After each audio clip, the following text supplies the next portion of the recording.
afford to pay their fair share. The 6 largest banks are making $199 million in profit every day. Their first quarter earnings report showed over $18 billion in profit.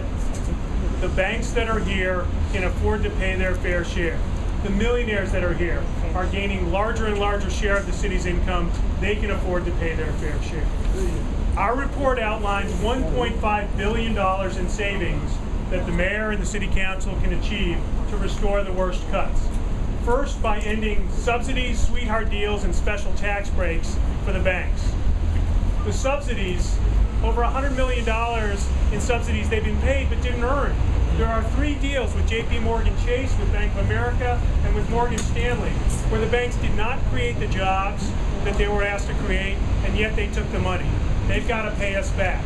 And we're asking Mayor Bloomberg to go back to prior year subsidies and to request that they give back $200 million in prior year subsidies to help with this year's fiscal crisis.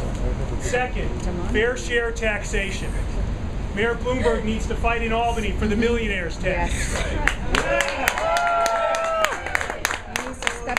The millionaire's tax doesn't expire until December 31st. If it's continued, it'll immediately bring at least $460 million to our schools. It'll bring hundreds of millions more for essential city services.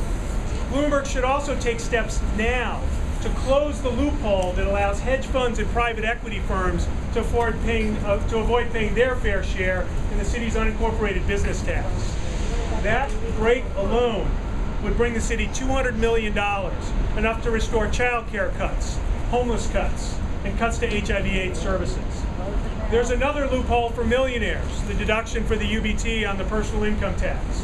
If we close that loophole just for millionaires and billionaires, we'd get another $120 million. Close it! The third area that we talk about in our report are bad practices at the bank that cost the city money. Toxic interest rate swaps, $108 million.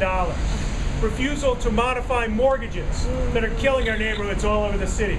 $185 million in saved costs if the banks would just modify half the foreclosures that are currently in the system.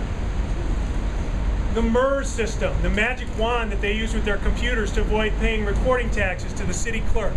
$70 million at the very least that they've escaped paying from this computer system. Cities and counties all over the country are asking them to pay them back.